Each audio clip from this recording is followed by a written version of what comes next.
الرحمن بن مہدی نے کہا ہمیں معاویہ بن صالح نے ربیہ بن یزید کے حوالے سے ابو ادریس خولانی سے حدیث بیان کی. انہوں نے عتبہ بن عامر رضی اللہ عنہ سے روایت کی. اسی طرح معاویہ نے کہا مجھے ابو عثمان نے جبیر بن نفیر سے، انہوں نے عقبہ بن عامر رضی اللہ عنہ سے حدیث سنائی. انہوں نے کہا ہمارے ذمے اونٹ چرانے کا کام تھا.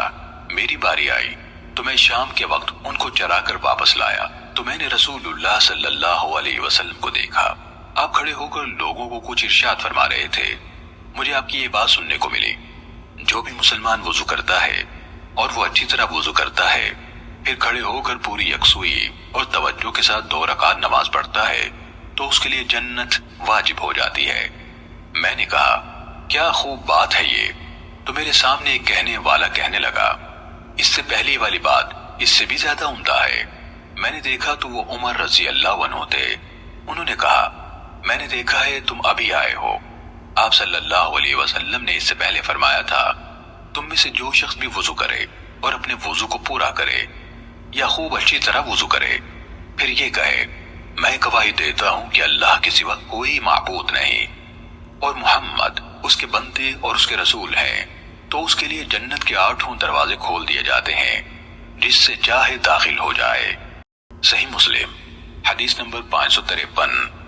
زید بن حباب نے معاویہ بن صالح سے باقی ماندہ سابقہ سند کے ساتھ حضرت عقبہ بن عامر جوہنی رضی اللہ عنہ سے روایت کی کہ رسول اللہ صلی اللہ علیہ وسلم نے فرمایا.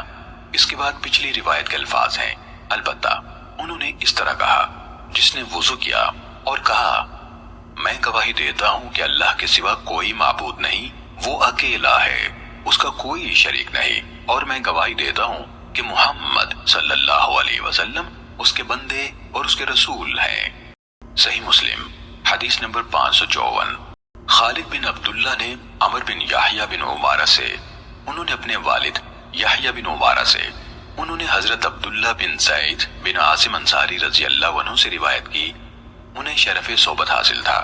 یحییٰ بن عمارہ نے کہا حضرت عبداللہ بن زید سے کہا گیا ہمیں رسول اللہ صلی اللہ علیہ وسلم کا سب وضو کر کے دکھائیں. اس پر انہوں نے پانی کا ایک برتن منگوایا، اسے جھکا کر اس میں سے اپنے دونوں ہاتھوں پر پانی اڈیلا اور انہیں 3 بار دھویا. پھر اپنا ہاتھ ڈال کر پانی نکالا اور ایک ہی چلو سے کلی کی اور ناک میں پانی کھینچا. یہ 3 بار کیا. پھر اپنا ہاتھ ڈال کر پانی نکالا اور اپنا چہرہ 3 بار دھویا. پھر اپنا ہاتھ ڈال کر پانی نکالا اور اپنے بازو کونیوں تک 2 بار دھوئے تاکہ امت کو معلوم ہو جائے کہ کسی عضو کو 2 بار دھونا بھی جائز ہے. پھر ہاتھ ڈال کر پانی نکالا اور اپنے سر کا مسح کیا، اور آپ اپنے دونوں ہاتھ سر پر آگے سے پیچھے کو اور پیچھے سے آگے کو لائے. ایک طرف مسح کرنا اور اسی ہاتھ کو دوبارہ واپس لانا مستحب ہے. پھر دونوں پاؤں ٹخنوں تک دھوئے. پھر کہا رسول اللہ صلی اللہ علیہ وسلم کا وضو اسی طرح. صحیح مسلم حدیث نمبر 555. خالد بن عبداللہ کے بجائے سلیمان بن بلال نے عمر بن یحییٰ سے باقی ماندہ پچھلی سند کے ساتھ یہی روایت بیان کی. اس میں ٹخنوں تک کے الفاظ نہیں ہیں. صحیح مسلم حدیث نمبر 556.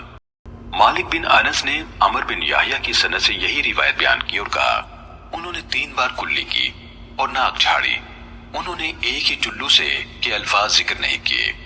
دونوں ہاتھ آگے سے پیچھے کو لائے اور پیچھے سے آگے کو لائے کے بعد یہ الفاظ بڑھائے. انہوں نے سر کے اگلے حصے سے مسح شروع کیا اور دونوں ہاتھ گدی تک لائے. پھر ان کو واپس کر کے اسی جگہ تک لائے جہاں سے شروع کیا تھا اور اپنے دونوں پاؤں دھوئے. صحیح مسلم حدیث نمبر 557.